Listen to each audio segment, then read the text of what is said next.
നമ്മുടെ Indian army, navy, air force ഒക്കെ ഉൾപ്പെടുന്ന ഇന്ത്യൻ പ്രതിരോധ സേനയിൽ പ്രധാനമായിട്ടും പുതിയ മാറ്റങ്ങൾ വരുന്നത് നമുക്കറിയാവുന്നതാണ്. അഗ്നിവീർ വന്നിട്ടുണ്ടായിരുന്നു. അപ്പോൾ ഈ ഒരു അഗ്നിവീർ വന്ന സമയത്ത് എന്താണ് അഗ്നിവീർ, അതിന്റെ ബാക്കിയുള്ള ഡീറ്റെയിൽസ് ഇതൊക്കെ നമ്മൾ ഡീറ്റെയിൽ ആയിട്ട് തന്നെ ഒരു വീഡിയോ ആയിട്ട് ചെയ്തിട്ടുണ്ടായിരുന്നു.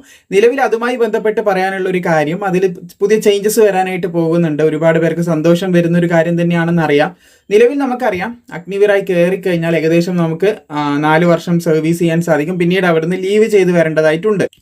നിലവിൽ നമ്മുടെ സേന തന്നെ ഗവൺമെന്റിനോട് ആവശ്യപ്പെട്ടിരിക്കുകയാണ്. അതിന്റെ ഡീറ്റെയിൽ ആയിട്ടുള്ള ന്യൂസ് ഒക്കെ നിങ്ങൾ കണ്ടിട്ടുണ്ടാവുമെന്ന് പ്രതീക്ഷിക്കുന്നു. ഇല്ലെങ്കിൽ ഞാൻ ഷോർട്ടായിട്ട് പറയാം.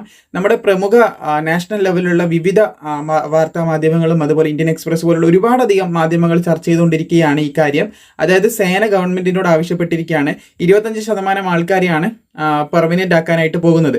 അതെന്ത് ചെയ്യുമെന്ന് വെച്ച് കഴിഞ്ഞാൽ 25% ആൾക്കാരെ പെർമനന്റ് ആക്കി കഴിഞ്ഞാൽ ബാക്കി 75% ആൾക്കാർ എന്ത് ചെയ്യും, തിരിച്ച് വരേണ്ടതായിട്ട് വരും. ആ ഒരു ഡ്യൂട്ടിയും കഴിഞ്ഞ് തിരിച്ച് നമ്മുടെ മദർലാൻഡ്, അല്ലെങ്കിൽ മദർലാൻഡ് ഉദ്ദേശിച്ച് നമ്മുടെ സ്വന്തം ജനിച്ച സ്ഥലത്തേക്കോ അല്ലെങ്കിൽ എവിടെയാണോ റെസിഡൻസ്, എവിടെയാണോ താമസിക്കുന്ന ഇന്ത്യയിൽ, അവിടത്തേക്ക് എന്ത് ചെയ്യും, തിരിച്ചു വരും. അല്ലെങ്കിൽ ആ ഒരു ഇത് കഴിഞ്ഞിട്ട് ഇറങ്ങി വരും. ആ ഒരു സർവീസ് കഴിഞ്ഞിട്ട് എന്ത് ചെയ്യും, ഇറങ്ങി വരുന്നൊരു അവസ്ഥയായിരിക്കും ഉണ്ടാവുക.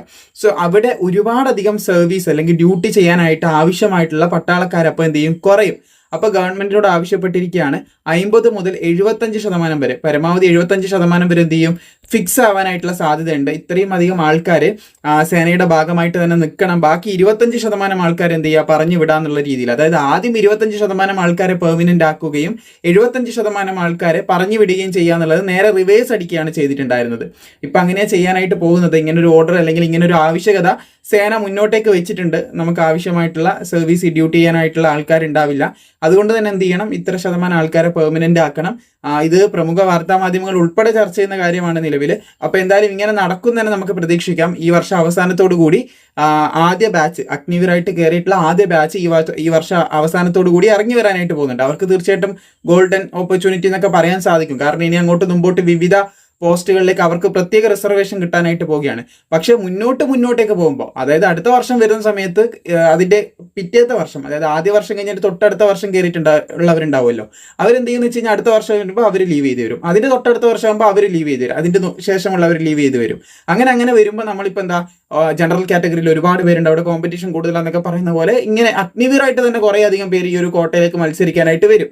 അപ്പോൾ അവിടെ പൊതുവേ ഉള്ളതിൽ നിന്ന് കൂടാനായിട്ടും തുടങ്ങും. എന്തായാലും ആദ്യം ലീവ് ചെയ്ത് വരുന്നവർക്ക് തീർച്ചയായിട്ടും നല്ലൊരു ഓപ്പർച്യൂണിറ്റി തന്നെ ആയിരിക്കും എന്നാണ് എൻ്റെ ഒരു പ്രതീക്ഷ. നിലവിൽ പറയാനായിട്ടുള്ളത് 75% ആൾക്കാരെയോളം അവിടെ പെർമനന്റ് ആക്കാനായിട്ടുള്ള ആവശ്യകത സേന ആവശ്യപ്പെട്ടതായിട്ടാണ് നമുക്ക് മനസ്സിലാക്കാനായിട്ട് സാധിക്കും. സേന എന്ന് പറയുമ്പോൾ നമ്മുടെ നേവി, ആർമി, അതുപോലെ എയർഫോഴ്സ്, ഇത് 3 ഇതിൽ ഉൾപ്പെടുമെന്ന് ശ്രദ്ധിച്ചിരിക്കാം.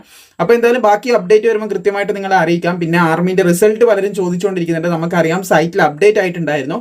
ഓരോരോ ARO ബേസിൽ ഇനി ZAROന്റെ കീഴിലുള്ള ഓരോന്ന്, സോണൽ ആർമി റിക്രൂട്ട്മെന്റ് ഓഫീസിന്റെ കീഴിലുള്ള ഓരോ ആർമി ഓഫീസ്, റിക്രൂട്ടിംഗ് ഓഫീസിന്റെ കീഴിലുള്ള റിസൾട്ടിന്റെ അപ്ഡേറ്റ് 1 by 1 ആയിട്ട് വരുന്നതായിരിക്കും. അത് കിട്ടിയ ഉടനെ നിങ്ങളിലേക്ക് എത്തിക്കുന്നതായിരിക്കും. നിലവിൽ പൂനെന്റെയൊക്കെയാണ് വന്നിട്ടുള്ളത്. എന്തായാലും ഇപ്പം നിങ്ങളുടെ അടുത്ത് ഷെയർ ചെയ്യാനായിട്ടുള്ളത് അഗ്നിവീർ പെർമനന്റ് ആവാനായിട്ട് പോകുന്നു എന്നുള്ളൊരു സന്തോഷ വാർത്തയാണ്. മൊത്തത്തിലല്ല, 75% പെർമനന്റ് ആകാനുള്ള സാധ്യതയുണ്ടെന്നാണ് നമുക്ക് മനസ്സിലാക്കാൻ സാധിക്കുന്നത്.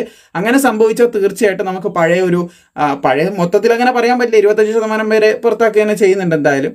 എന്നാലും നമുക്ക് ഒരുപാടധികം പേർക്ക് അവിടെ സ്റ്റേബിൾ ആയിട്ട് അല്ലെങ്കിൽ സ്ഥിരമായിട്ട് നിൽക്കാൻ സാധിക്കുമെന്നുള്ള, പഴയ ഒരു ആർമീൻ്റെ ആ ഒരു സ്റ്റൈലിൽ തന്നെ നിൽക്കാൻ സാധിക്കില്ല, നേവി എയർഫോഴ്സിന്റെ സ്റ്റൈലിൽ തന്നെ നിൽക്കാൻ സാധിക്കുമെന്നുള്ള തീർച്ചയായിട്ടും സന്തോഷകരമായിട്ടുള്ള ഒരു വാർത്ത തന്നെയാണ്. സോ ഇതാണ് നിങ്ങളുടെ അടുത്ത് പ്രധാനമായിട്ടും ഫൈനൽ ആൻഡ് ലേറ്റസ്റ്റ് ആയിട്ടുള്ള അപ്ഡേറ്റ് ആയിട്ട് പറയാനുള്ളത്. സോ പുതിയ അപ്ഡേറ്റ് വരുമ്പോൾ തീർച്ചയായിട്ടും നമ്മൾ ഇതിലെന്തെങ്കിലും ചേഞ്ചസോ കാര്യങ്ങളോ അപ്ഡേറ്റോ വരുമ്പോൾ തീർച്ചയായും നിങ്ങൾ അറിയിക്കുന്നതായിരിക്കും.